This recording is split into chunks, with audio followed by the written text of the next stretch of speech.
عزیزان گرامی وقار، رسول محترم صلی اللہ تعالیٰ علیہ وسلم کا ایک مختصر سا عرصہ جو ہمارے درمیان رہا ہے پوری کائنات میں تیزی سے آج سنا کر کے آپ کے سامنے سے بارگاہ مصطفیٰ میں التجا بھی کروں گا۔ وہ مکہ مکرمہ کی سرزمین 14 صدیاں پہلے، آج سے 1400 سے 42 چل رہا ہے، اس کو اور 53 ملا لیں، اس کے ساتھ اور 53 ملا لیں، یعنی تقریباً 1495 کے سال کے قریب ہو گیا۔ اس سے پہلے میرے آقا صلی اللہ تعالیٰ علیہ وسلم آج ہی کا دن تھا جو فرش گیتی پر تشریف لائے۔ وہ آمینہ کا در یتیم، وہ عبداللہ کا نور نظر، بارگاہ مصطفیٰ صلی اللہ تعالیٰ علیہ وسلم میں خراج عقیدت کے لیے میں بات کر رہا ہوں۔ وہ در یتیم جب گھر تشریف لایا تو ایسا گھر تھا کہ باپ پہلے سے نہیں ہے، ماں اکیلی ہیں، معاوضہ دینے کی طاقت نہیں رکھتی، دایا کے ہاتھ میں دے دیا حلیمہ سعدیہ کو، یہ کہہ کر کے کہ 2 سال دودھ پلائے گی، اجرت کی تمنا مت رکھنا، میرے گھر میں مال کی بڑی شدت کی کمی ہے، اس بچے کا باپ نہیں، یہ یتیم بچہ ہے۔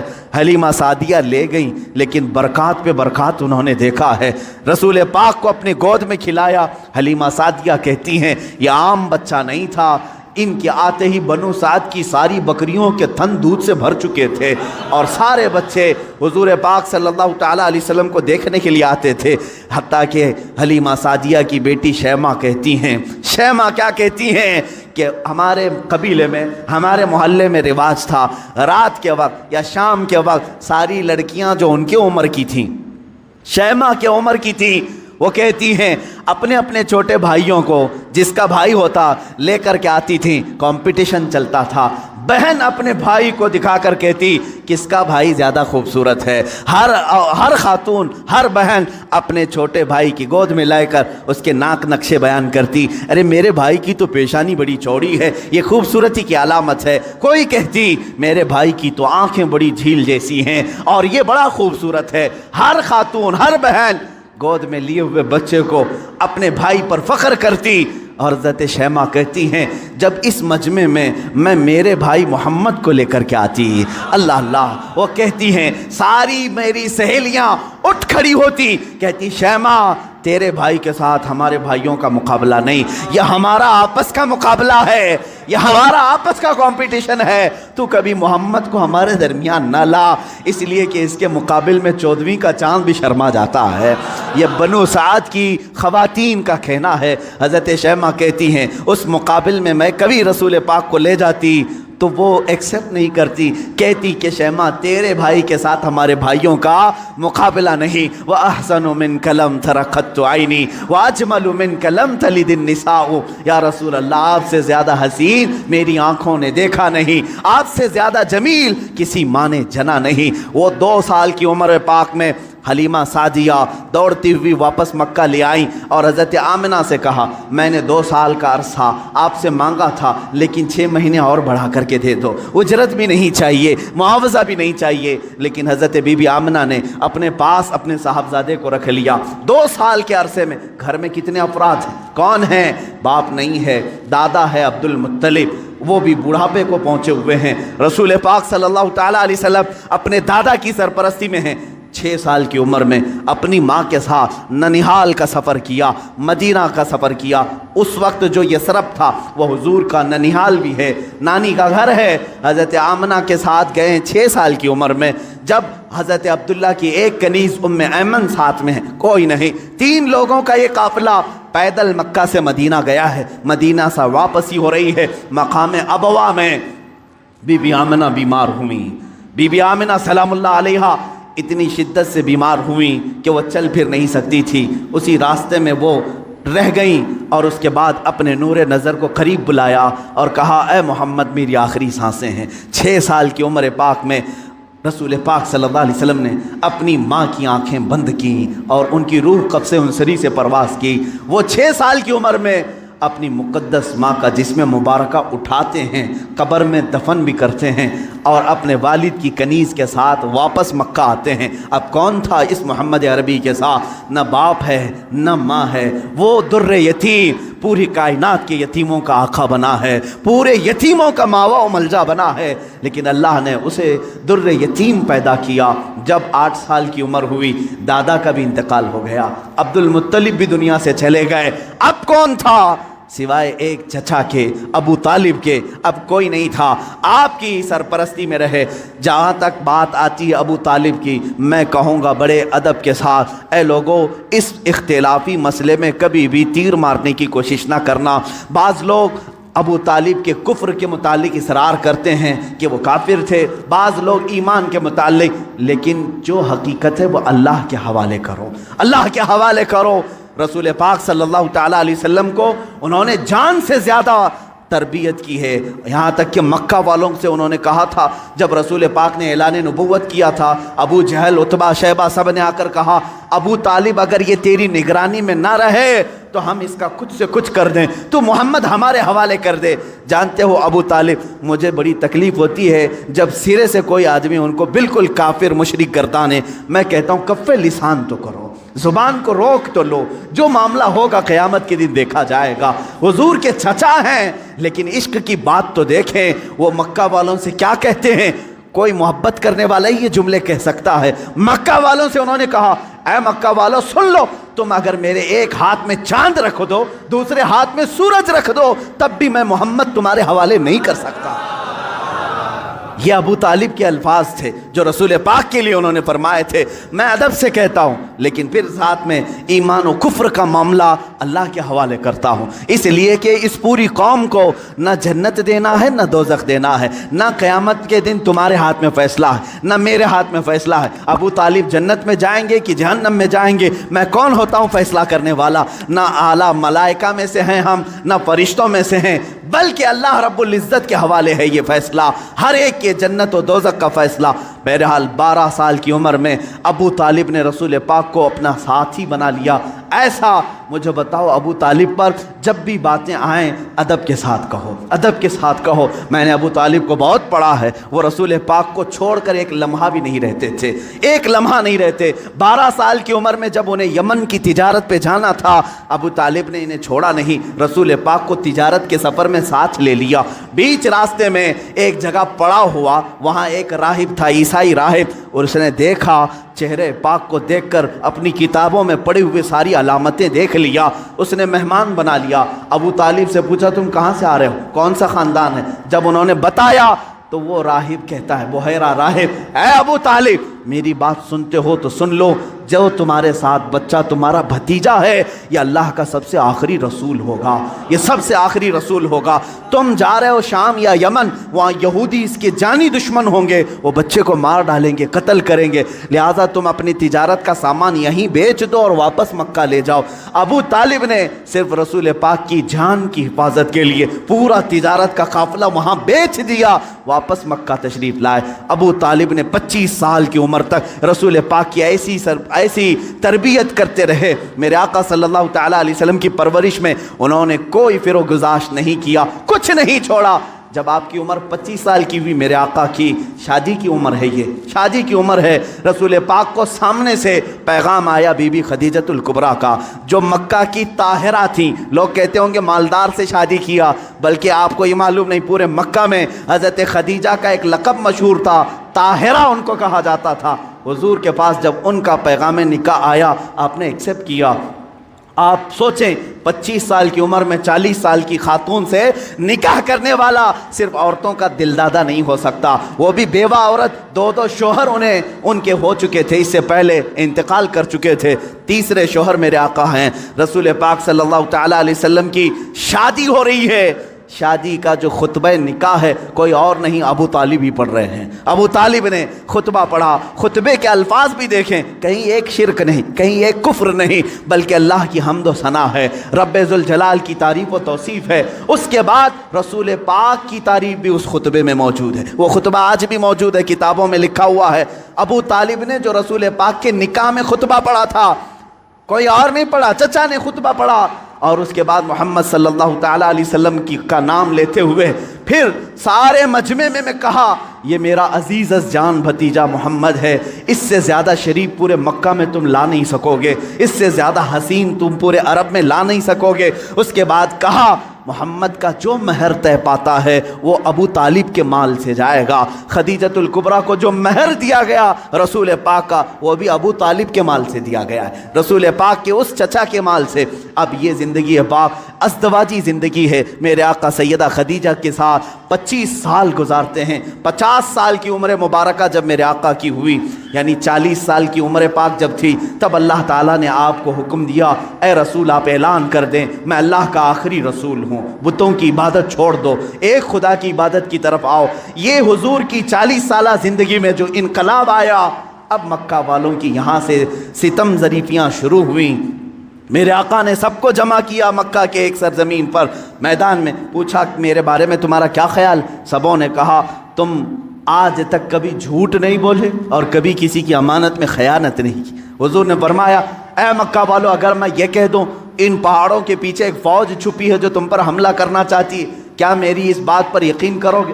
سارے مکہ والوں نے ایک زبان ہو کر کہا آج تک کبھی آپ نے جھوٹ کہا نہیں، اگر آپ کہتے ہیں کہ فوج ہے ہم اس کو بھی مانیں گے، ہم اس کو بھی یقین کے ساتھ تسلیم کریں گے۔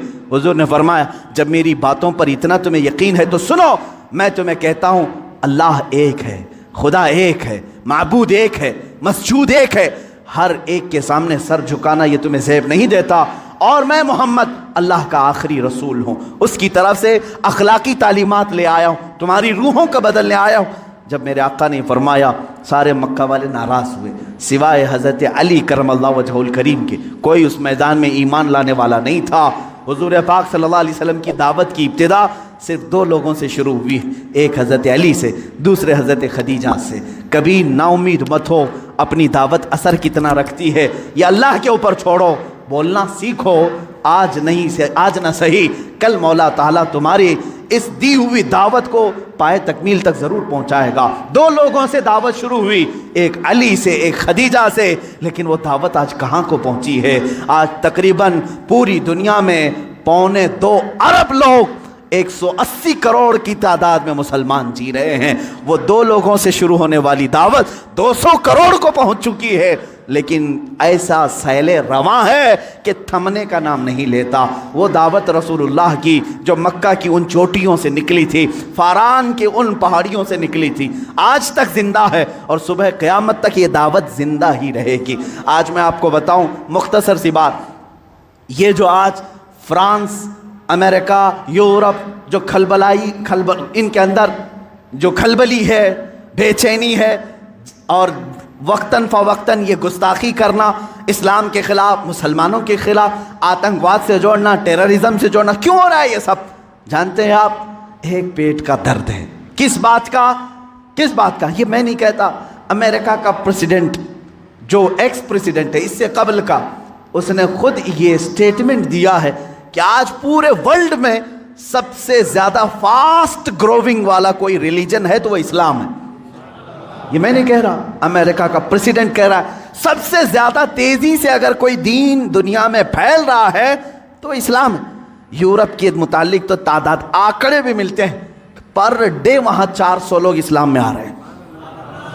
یہ حالت دیکھ کر کے وہ گھبرائے ہوئے ہیں، اس لیے کہ ڈیلی کے 400 کے حساب سے جب وہ گنتی بناتے ہیں ہماری ہے کتنی پاپولیشن، اگر یہ سلسلہ اسی طرح رہا ایک وقت آئے گا کہ ہم مائنورٹی ہو جائیں گے، یہ میجورٹی میں آئیں گے، ہم تو غلام ہوں گے، تخت ان کے پاس آ جائے گا۔ یہ جو سب سے تیزی سے اسلام کے پھیلنا یورپ میں، امریکہ میں اور دوسرے علاقوں میں، خود فرانس کی حکومت یہ اچھی طرح سے جانتی ہے ان کے ہاں مسلمانوں کی تعداد چند سالوں پہلے کیا تھی اور آج کیا ہے۔ چند سالوں 20 یعنی 10 سال یا 20 سال کی آپ وہاں کے ریکارڈز نکال کر کے دیکھو، آج 60 لاکھ مسلمان ہیں۔ انہیں معلوم ہے اب میئر بھی یہ بنیں گے، وہاں کی پارلیمنٹ کی سیٹ پر بھی یہ کھڑے ہو رہے ہیں۔ یہی حال UK میں ہے، یہی حال امریکہ میں۔ یہ جو خوف ہے صرف اور صرف یہی خوف انہیں ستا رہا۔ اور ایک بات میں بتا دوں، پوری دنیا کے جتنے بھی مذہب ہیں، پوری دنیا کے جتنے ریلیجنز، ان میں سب سے زیادہ اپنے مذہب پر اگر کوئی پریکٹس کرتا ہے صرف مسلمان ہیں، سب سے زیادہ۔ اگرچہ آپ ہمارے جماعت میں بے نمازی زیادہ ہیں، لیکن اس کے باوجود میرا چیلنج، میرا دعویٰ ہے، یہودی ہوں، عیسائی ہوں یا بدھ ہوں،